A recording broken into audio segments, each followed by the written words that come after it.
Welcome back to the Surround Sound Podcast, Basketball 101. I'm going to give you my Final Four, my champion, and my upsets of both brackets, men's and women's, 23-24 NCAA basketball collegiate tournament. I got you. So just follow my lead. You know what I'm saying? I got you. Don't go off course. Don't try to ad lib. Follow what I got going on right here. All right. So I'm gonna start with the less intriguing of the two, and that's the men's bracket. Okay. I got 7 upsets. I think this is gonna be one of those years where the top third is heavy, and everybody else, it just depends. You never know what you're gonna get. It's gonna be on some Forrest Gump type stuff. You know, we'll see. I'll say this: if you won 30 games, if you won your conference championship, like postseason tournament, you on a roll. You hot. So that's where I was going. All right, so my first upset in the East bracket, number 6 BYU versus number 11 Duquesne. Duquesne hadn't been in the tournament since I was in junior high, but they won their conference. 18. I see upset right there. Upset. BYU lost in the Big 12 title game to Iowa State. Yeah, they did that. Iowa State is the number 2 seed in the East bracket. Duquesne. Yeah, I'm going with Duquesne on that. Next upset. I saw a guy jump out the gym for Grand Canyon University. His name is Colin Moore. This dude do work. They go up against the number 5 St. Mary's, 26-7. That's all. Just 26-7 St. Mary. Like the other team in the conference that, with Gonzaga that occasionally beats Gonzaga out west. Grand Canyon won they tournament though. I like Grand Canyon. They almost won 30 games, 29-4. We're gonna rock. We're gonna rock with GCU, Colin Moore. They won the WAC. I ain't mad at that. So that's 2 upsets so far. I'm sorry. And that comes in the West bracket. So we're still in the West bracket. And you know what?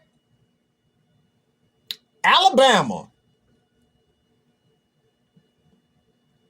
faltered late in the year.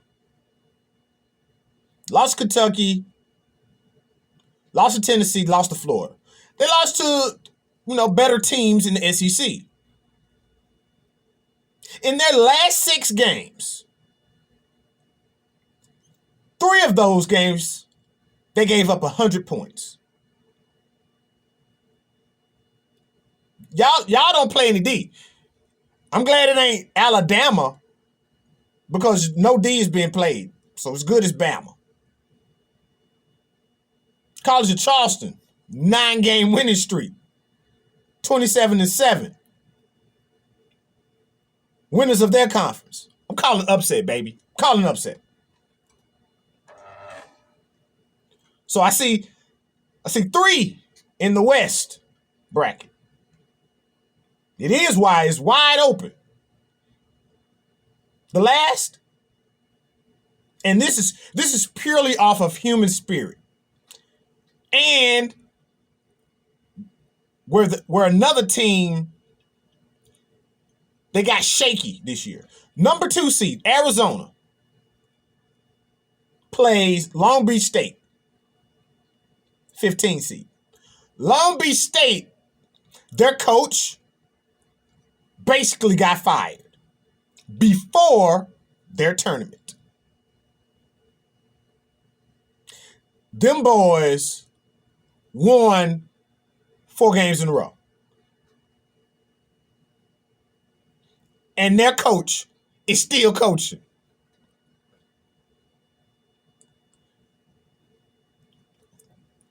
I'm going with them.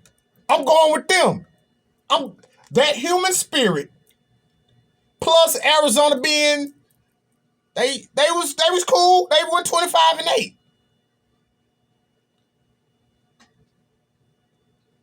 But that human spirit though, yeah.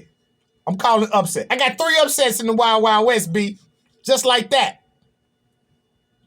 So, the 2 teams that I feel will come out of those regions are Connecticut and North Carolina. All right, so let's go to the other half of the bracket. In the South, I got 1 upset. That's North Carolina State, the 6 and the 11. North Carolina State over Texas Tech. NC State is on a roll. A la Jim Valvano back in the 80s. These boys is on a roll. They beat a number 1 seed in their last game, North Carolina. Granted, North Carolina getting that 1 seed, I think, was a little bit shaky. If Tennessee would have won or at least made it to the championship in the SEC, I think Tennessee may have gotten that. Possibly if Arizona had been playing better basketball, they would have gotten that. Nonetheless, UNC got it. Upset, Texas Tech. North Carolina State. We rocking with them. All right, so we got 2 more upsets in the Midwest. Once again, like I was telling you, you win 30 games, B. You win 30 games, and I mean, you win 30 games, you win 30 games. It's you're doing something right. And I'm going 5-12 matchup, McNeese State over Gonzaga. Gonzaga is just not the Gonzaga that we have grown accustomed to these last 10, 15 years. 25-7 is still a good record, but not the Gonzaga that we're accustomed to. We're accustomed to Gonzaga being 30-3. And it just so happens that McNeese State is 30-3. Call an upset right there. My last upset.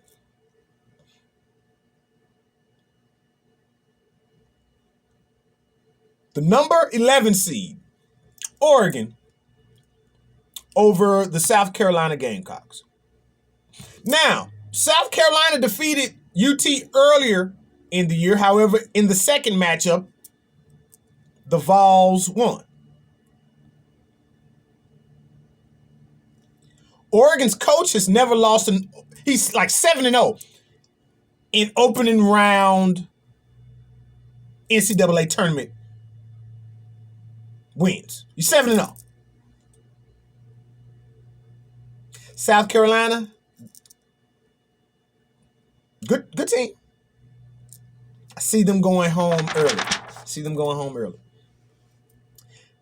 Now, the South and Midwest, Houston, and University of Tennessee. So Purdue, I see them going home. Possibly that second, third round. Utah State, they ready. They ready to knock off the gentle giant and Mr. Zach Edey. Okay, so I got to give my champion. I gave you my Final Four: UConn, University of North Carolina, Houston, and UT. I got a repeat performance. I got University of Connecticut Tristan Newton, Coach Danny Hurley. Yeah. Dan Hurley. Yeah. That's what I see. That's what I see right there. That's what I see. Okay, so Division I women's tournament. I ain't gonna lie to you. From about the Elite Eight on, catch every game, y'all. If this shakes out the way I'm seeing it, catch every game like from Elite Eight on in, cause it's gonna be like really, really, really good games. So, shout out to all the Tennessee teams that are in the women's bracket. That's University of Tennessee. That's Chattanooga. That's my alma mater, Middle Tennessee State. That's Vanderbilt as well. What I'm seeing, the upsets for me happen in the 5-12 with Vanderbilt, and then in the Elite Eight. So Vanderbilt's women play Columbia in a play-in game. That winner will play against Baylor. They'll be the 12th seed. I'm saying that Vanderbilt women will win 2 games in a row. And they will upset Baylor in that 5-12 matchup. All right, that's right there. The next upset that I see are happening in the Albany 2 region and the Portland 3 region. I'm all the way at the Elite Eight. I see USC playing UConn and Paige Bucker, Gino Ariema, and the girls, the ladies, will defeat Juju Watson and USC. USC, Lady Trojans, hey, they went off in the Pac-12 this season, especially in the tournament. Juju didn't even have a good championship game, and they still dominated. I'm rocking with UConn. It's just something. I'm rocking with UConn. That's the Portland 3 upset of the Elite Eight. Iowa and LSU. If that happens, I'm just going to be happy, period. But I see, LSU is essentially a rematch of last year's Elite Eight between those two teams. I see LSU, Angel Reese coming through again. I really feel like LSU has some fire, especially after losing against South Carolina in the SEC Women's Postseason Conference Championship. Yeah. Now, so that means LSU, UConn, half of my Final Four. My other half is Texas and, of course, South Carolina. Before I even looked at the bracket, I put South Carolina as my, they're going to win that whole thing. But one thing that I do see, as Iowa kind of fades out with Caitlin Clark going to the WNBA, University of Texas Longhorn, Coach Sid, they're going to be that 4th team. I'm talking about Texas is already that deal, but they're going to be on the level of the South Carolinas, of the UConns, of the LSUs. And that's different. Definitely different. Also, University of South Carolina will defeat Notre Dame in the Albany 1 region. So we got USC as Final Four, Texas, Coach Sid, Final Four, LSU, and University of Connecticut. That's my Final Four. And we got South Carolina winning that thing. We'll be back with more on the Surround Sound podcast. The name of this week's Sign of the Times is Spinning the Block. We'll be back.